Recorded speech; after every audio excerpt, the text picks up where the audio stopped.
नमस्कार साथियों, एक बार मैं फिर दीपक कटारिया आपके सामने उपस्थित हूँ और निरंतर कुछ दिनों से मैं ये कक्षा 10 गणित विषय के वीडियो आपको प्रेषित कर रहा हूँ, बना रहा हूँ। हम उसी की चर्चा कर रहे हैं। कक्षा 10 का अध्याय 2 है, बहुपद है और ये चौथा वीडियो मेरा इस पाठ का। 3 वीडियोस मैंने पहले बनाए हैं, अलग अलग सवालों से संबंधित हैं और ये चौथा और अंतिम वीडियो है। इस वीडियो में केवल 3 प्रश्नों की चर्चा करूंगा जो कि विगत वर्षों में माध्यमिक शिक्षा मंडल मध्य प्रदेश की वार्षिक परीक्षा हाई स्कूल की उसमें आते रहे हैं। और ये जो 3 प्रश्न है बहुत ही महत्वपूर्ण है, क्योंकि ये 4 नंबर का जो बड़ा प्रश्न है वो इस तरह का आता है। ये अगर 3 प्रश्न आप कर लेंगे तो आपका 4 नंबर का क्वेश्चन बिल्कुल तय है। तो पहला प्रश्न है, मैं यहाँ से लेता हूँ। प्रश्न दिया हुआ है, ये एग्जाम्पल 939 पेज पर है। इसमें ये दिया हुआ है कि बहुपद दिया है 4 घात का, 2x की घात 4 ऋण 3x की घात 3 ऋण 3x square plus 6x minus 2। ये 4 घात का एक बहुपद है जिसके 2 शून्य, एक दिया है करनी 2, दूसरा दिया है ऋण करनी 2। शेष शून्य ज्ञात करना।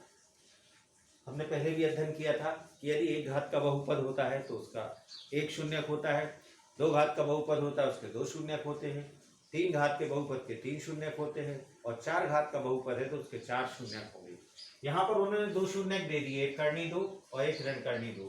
शेष 2 शून्यक हमें ज्ञात करना है।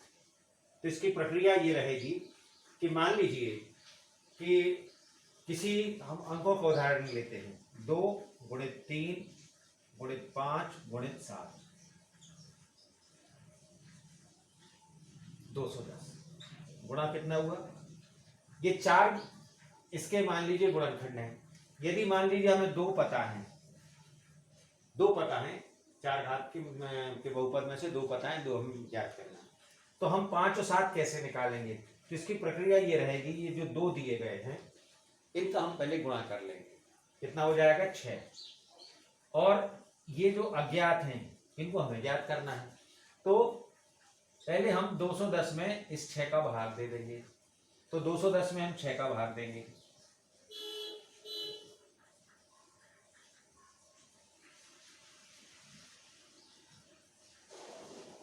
पता चला कि 35 आया। इसी तरह ये प्रक्रिया इसमें भी चलेगी। अभी ये 35 जो आया इसमें शेष 2 गुणनखंड छुपे हुए हैं, हम 35 के फिर गुणनखंड कर लेंगे तो हमें मिलेगा 5 गुणित 7। ये अंकों के आधार पर मैंने प्रक्रिया समझाई कि यदि किसी संख्या के 4 गुणनखंड हैं, 2 दिए हैं, 2 पता करना है तो हम क्या करेंगे? तो बहुपद के 2 शून्यक हैं, एक x बराबर करनी 2, x बराबर ऋण करनी 2।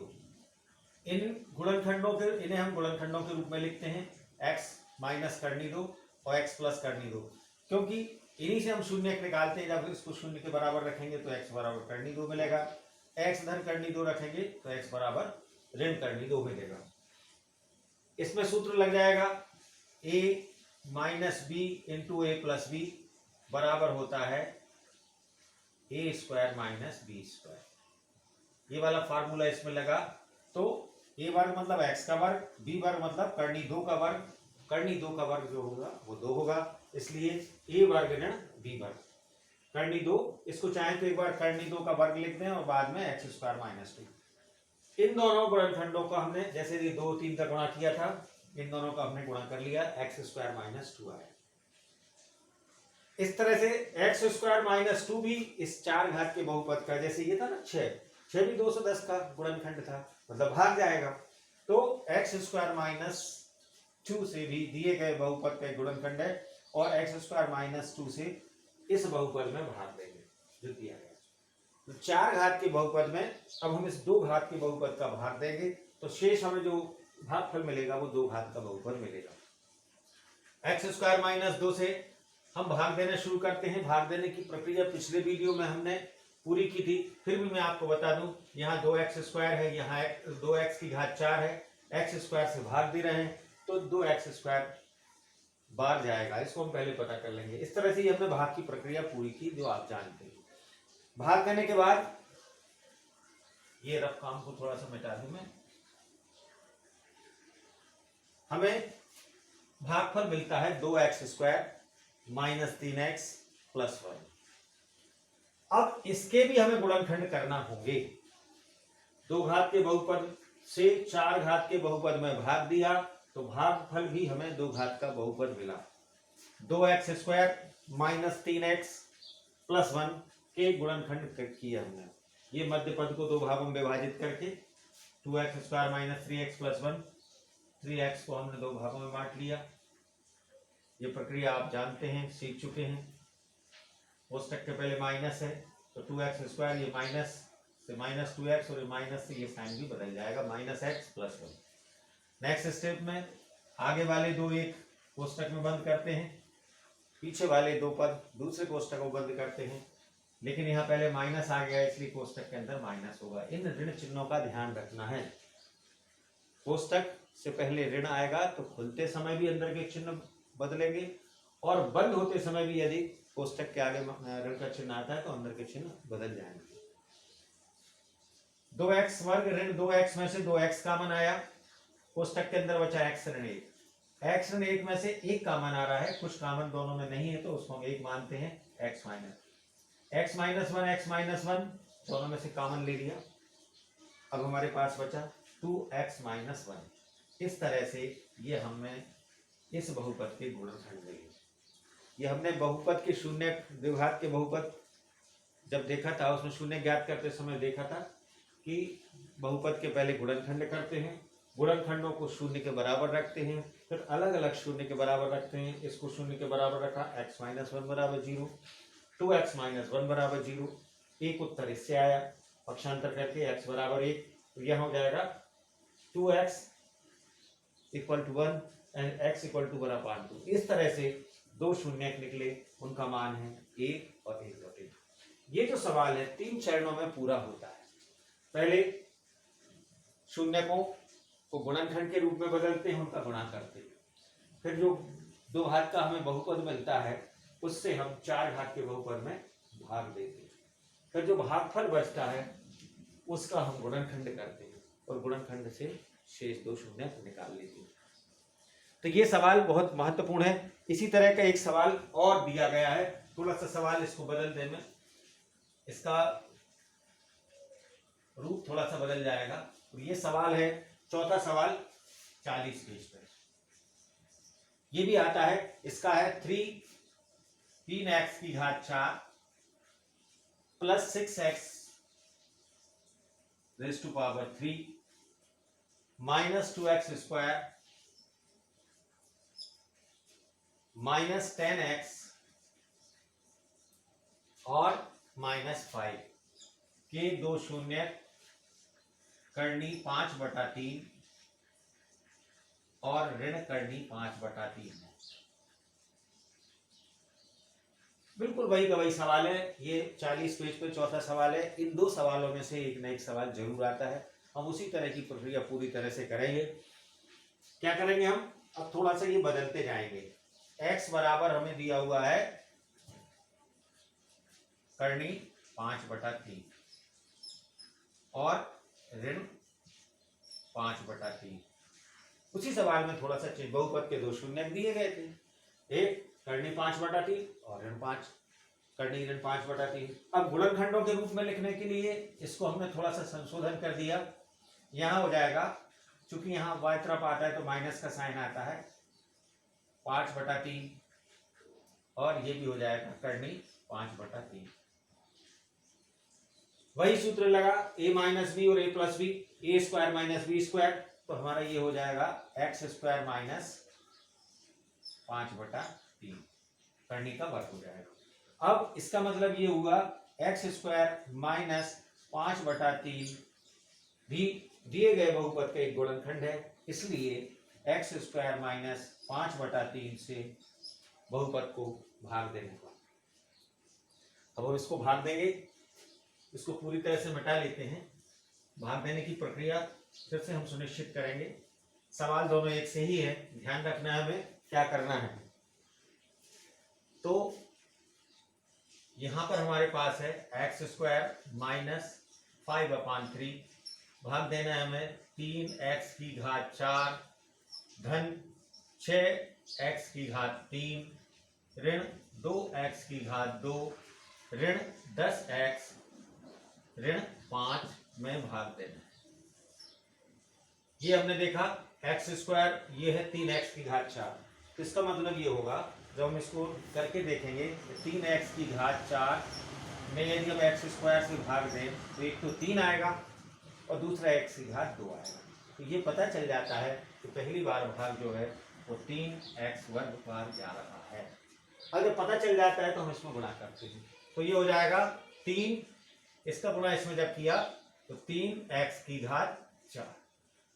3x की घात 2 में यदि हम ऋण 5/3 का गुणा करें तो 3 से 3 कट जाएगा। यहां देखें आप, ऋण 5/3 गुणित 3x की घात 2, 3 से 3 कट गया, ऋण 5 वर्ग आएगा।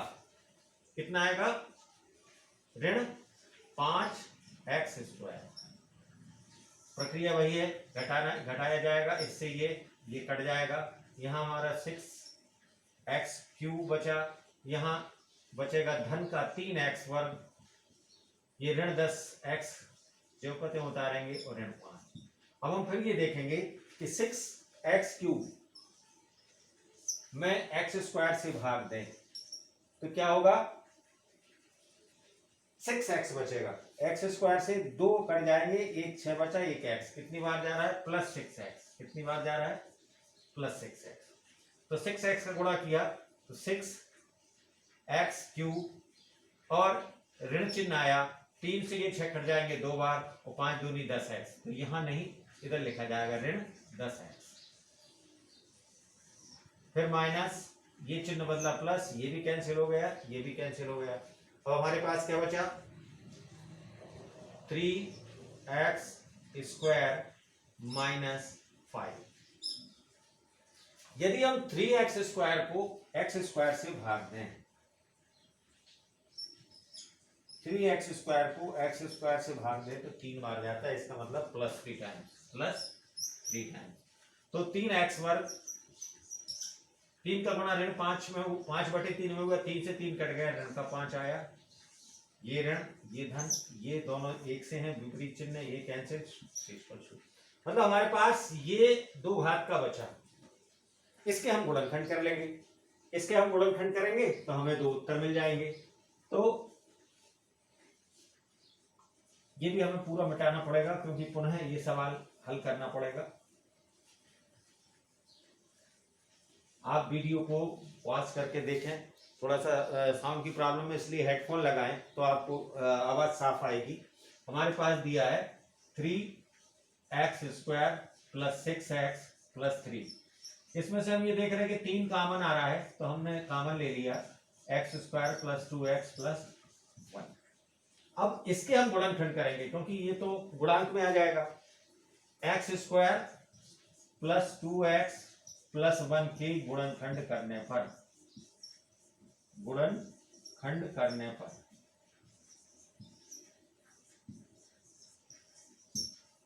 तो इसको हमने लिखा, इसको मैं डायरेक्ट बताता हूं, इसके गुणनखंड हो जाएंगे x प्लस 1 x प्लस 1। आप कर लेना इसको, x प्लस 1 और x प्लस 1, 2 गुणनखंड मिले। इससे हमें शून्यकों के लिए हमें क्या करना पड़ेगा? शून्यकों के लिए इसको शून्य के बराबर रखना होगा। x plus 1 into x plus 1 बराबर 0, x प्लस 1 बराबर 0 या दूसरा x प्लस 1 बराबर 0। इससे हमें निकला x बराबर -1 और इससे भी निकलेगा x बराबर -1। इस तरह किसी 4 घात के बहुपद के 2 शून्य दिए जाएं तो शेष 2 हम कैसे निकालेंगे? ये 3 चरणों में प्रक्रिया होती है, यहाँ हम उत्तर लिखेंगे। अतः शेष 2 शून्य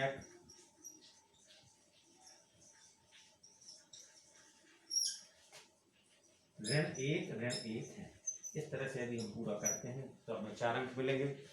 और इस तरह से मैंने 4 वीडियो आपको इस पाठ के बहुपद के प्रस्तुत किए हैं अलग अलग भागों में, उनको देखें, आप उनसे पढ़ें, क्योंकि समय यही कहता है कि हम कक्ष में अध्ययन नहीं कर रहे हैं तो वीडियो के माध्यम से पढ़ें और इससे अपनी होमवर्क की कॉपी कंप्लीट करें। और साथ में अपने जो टीचर हैं आपके, विषय शिक्षक, उनको फोन लगाएं, उनसे मार्गदर्शन लें। ये आपकी सहायता के लिए मैंने वीडियो तैयार की है। धन्यवाद। इस वीडियो में इतना ही। अब मैं अगले वीडियो अध्याय 3 के तैयार करूंगा तो आपको भेजूंगा। अध्याय 3 में जो है 2 चर राशियों के रैखिक समीकरण दिए गए हैं, जिसमें विलोपन विधि, युग और प्रतिस्थापन विधि, वजीगुणन विधि और आलेखी विधि, 4 विधियों की चर्चा की जाएगी। तब तक के लिए धन्यवाद। वीडियो देखते रहें, सब्सक्राइब करें और जिससे आपको मेरे वीडियो मिलते रहें, सब्सक्राइब अवश्य करें। धन्यवाद।